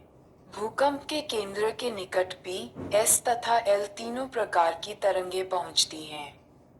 पृथ्वी के भीतरी भागों में ये तरंगे अपना मार्ग बदलकर भीतर की ओर अवतल मार्ग पर यात्रा करती हैं। भूकंप केंद्र से धरातल के साथ 11,000 किलोमीटर की दूरी तक पी तथा एस तरंगे पहुंचती हैं। केंद्रीय भाग क पर पहुंचने पर स तरंगे लुप्त हो जाती हैं और पी तरंगे अपवर्तित हो जाती हैं। इस कारण भूकंप के केंद्र से 11,000 किलोमीटर के बाद लगभग 5,000 किलोमीटर तक कोई भी तरंग नहीं पहुंचती है। इस क्षेत्र को छाया क्षेत्र शैडो जोन कहा जाता है। अधिकेंद्र एपिसेंटर भूकंप के केंद्र के ठीक ऊपर पृथ्वी की सतह पर स्थित बिंदु को भूकंप का अधिकेंद्र कहते हैं। अधिकेंद्र पर सबसे पहले पी तरंगे पहुंचती हैं। अंतरसागरीय भूकंपों द्वारा उत्पन्न लहरों को जापान में सुनामी कहा जाता है। जिन संवेदनशील यंत्रों द्वारा भूकंपीय तरंगों की तीव्रता मापी जाती है, उन्हें भूकंपलेखी या साइस्मोग्राफ कहते हैं। इसके 3 स्केल हैं। 1 Rossi Feral scale, 2 Mercalli scale, 3 Richter scale. Richter scale भूकंप की तीव्रता या ऊर्जा मापने वाली रिक्टर स्केल का विकास अमेरिकी वैज्ञानिक चार्ल्स रिक्टर द्वारा 1935 में की गई थी। यह एक लघुगणकीय पैमाना है जिसका पाठ्यांक 1 से 9 तक होता है। रिक्टर स्केल पर प्रत्येक अगली इकाई पिछली इकाई की तुलना में 10 गुना अधिक तीव्रता रखता है। इस स्केल पर 2.0 या 3.0 की तीव्रता का अर्थ हल्का भूकंप होता है, जबकि 6.2 की तीव्रता का अर्थ शक्तिशाली भूकंप होता है। विभिन्न स्थलाकृतियां डिफरेंट टाइप्स ऑफ टोपोग्राफिक निर्माण के आधार पर स्थलाकृतियां 3 प्रकार की होती हैं: पर्वत, पठार तथा मैदान। 1 पर्वत उत्पत्ति के अनुसार पर्वत 4 प्रकार के होते हैं। ब्लॉक पर्वत ब्लॉक माउंटेन, जब चट्टानों में स्थित ब्रंश के कारण मध्य भाग नीचे भैंस जाता है तथा अगल बगल के भाग ऊंचे उठे प्रतीत होते हैं, तो ब्लॉक पर्वत कहलाते हैं। बीच में बैंसे भाग को रिफ्ट घाटी कहते हैं। इन पर्वतों के शीर्ष समतल तथा किनारे तीव्र ब्रंश कगारों से सीमित होते हैं। इस प्रकार के पर्वत के उदाहरण हैं वॉस्टिस France, black forest Germany, salt range Pakistan. Note: विश्व की सबसे लंबी रिफ्ट घाटी जॉर्डन नदी की घाटी है, जो लाल सागर की बेसिन से होती हुई जिमजी नदी तक 4,800 किलोमीटर लंबी है। अवशिष्ट पर्वत रेजिडुअल माउंटेन, ये पर्वत चट्टानों के अपरदन के फलस्वरूप निर्मित होते हैं, जैसे विंध्याचल एवं सतपुड़ा, नीलगिरी, पारसनाथ, राजमहल की पहाड़ियां, भारत, सिया, स्पेन, गैसा एवं बूटे, अमेरिका। संचित पर्वत एक्यूमुलेटेड माउंटेन, भूपटल पर मिट्टी, बालू, कंकर, पत्थर, लावा के एक स्थान पर जमा होते रहने के कारण बनने वाला पर्वत। रेगिस्तान में बनने वाले बालू के स्तूप इसी श्रेणी में आते हैं। वलित पर्वत फोल्ड माउंटेन, ये पृथ्वी की आंतरिक शक्तियों से धरातल की चट्टानों के मुरझाने से बनते हैं। ये लहरदार पर्वत हैं, जिन पर असंख्य अपनतियां और अभिनतियां होती हैं, जैसे Himalaya, Alps, Ural, Rockies, Andes आदि। विश्व के विशाल वलित पर्वतों की रचना आज से लगभग 30 मिलियन वर्ष पूर्व हुई थी। विश्व की सबसे लंबी पर्वत श्रेणी एंडीज पर्वत श्रेणी दक्षिण अमेरिका के पश्चिमी तट पर स्थित है। विश्व की सबसे ऊंची चोटी माउंट एवरेस्ट 8,848 मीटर नेपाल में है। अफ्रीका का सर्वोच्च शिखर माउंट किलिमंजारो 5,895 मीटर तंजानिया में अवस्थित है।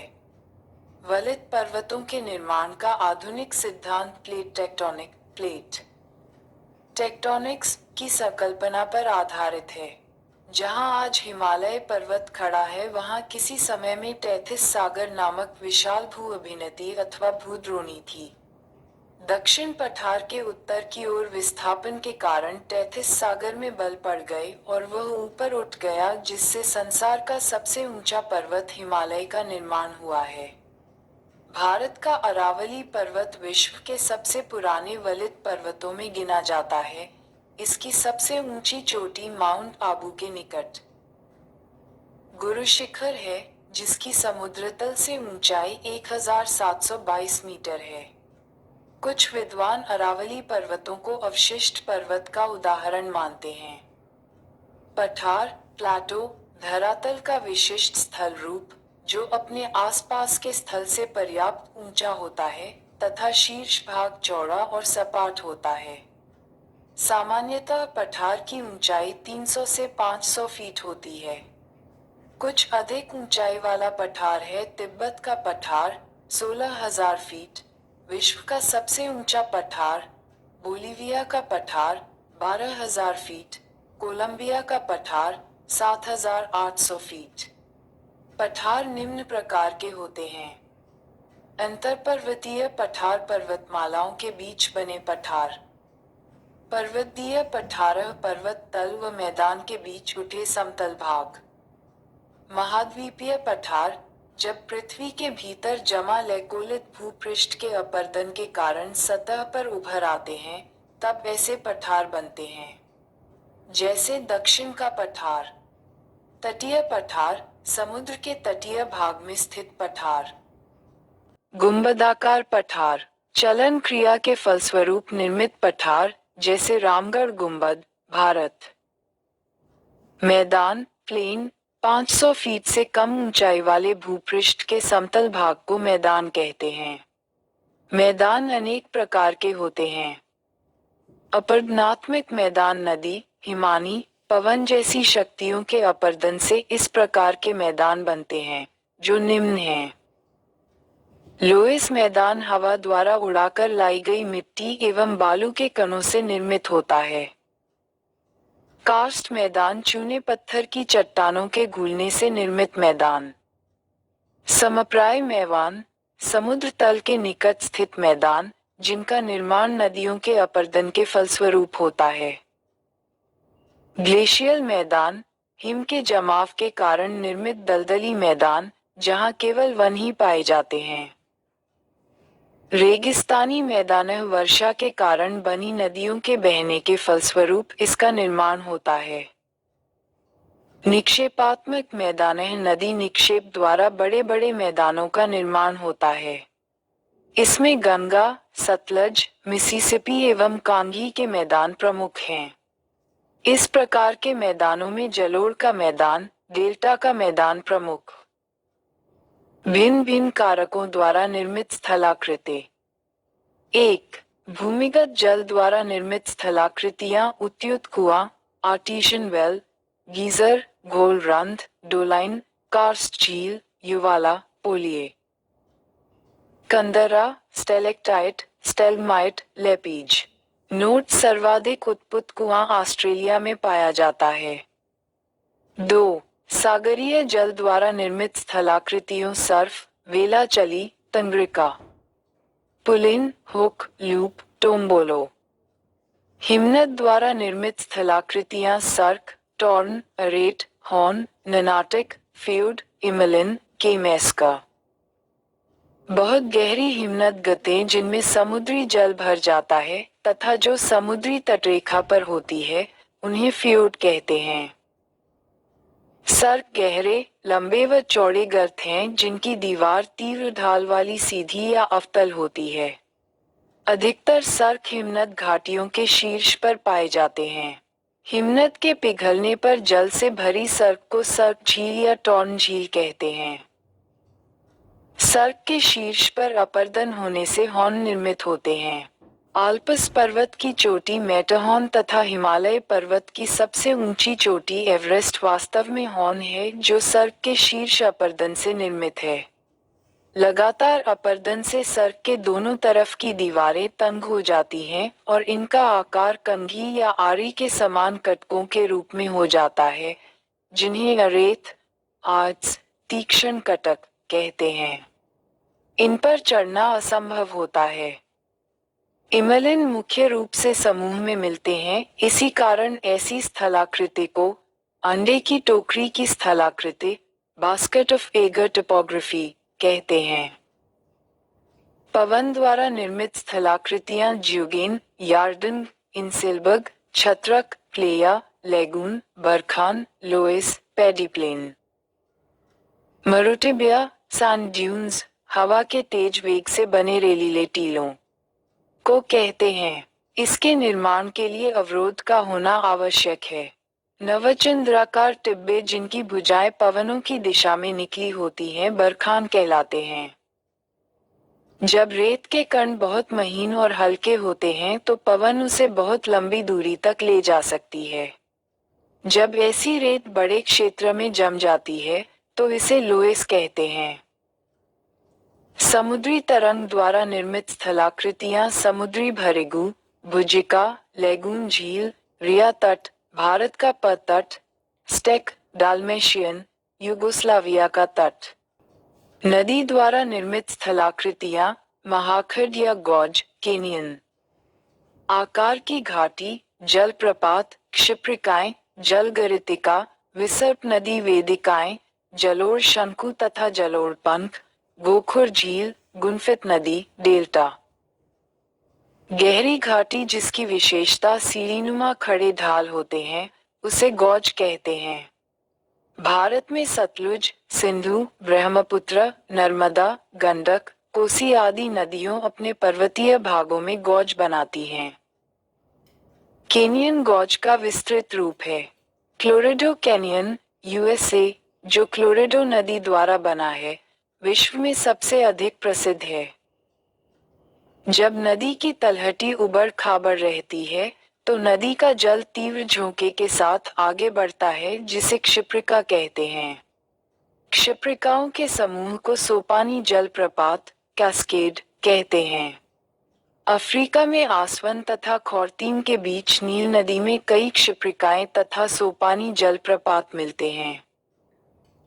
जब नदी पर्वतीय प्रदेश से मैदानी भाग में प्रवेश करती है तो उसकी गति ढाल कम होने के कारण धीमी हो जाती है, फलस्वरूप पर्वतीय क्षेत्र से लाए हुए नदभार को गिरिप में ही निक्षेप कर देती है। कालांतर में निक्षेपित नदभार गिरिप से बाहर की ओर शंकु के रूप में फैल जाता है, जिसे हम जलोढ़ शंकु कहते हैं। जलोढ़ पंख जलोढ़ शंकु की अपेक्षा अधिक चौड़े और कम ऊंचे होते हैं। जिस नदी में जल की मात्रा अधिक तथा जलोढ़ नदभार की मात्रा कम होती है, वह शंकु के स्थान पर पंखों का निर्माण करती है।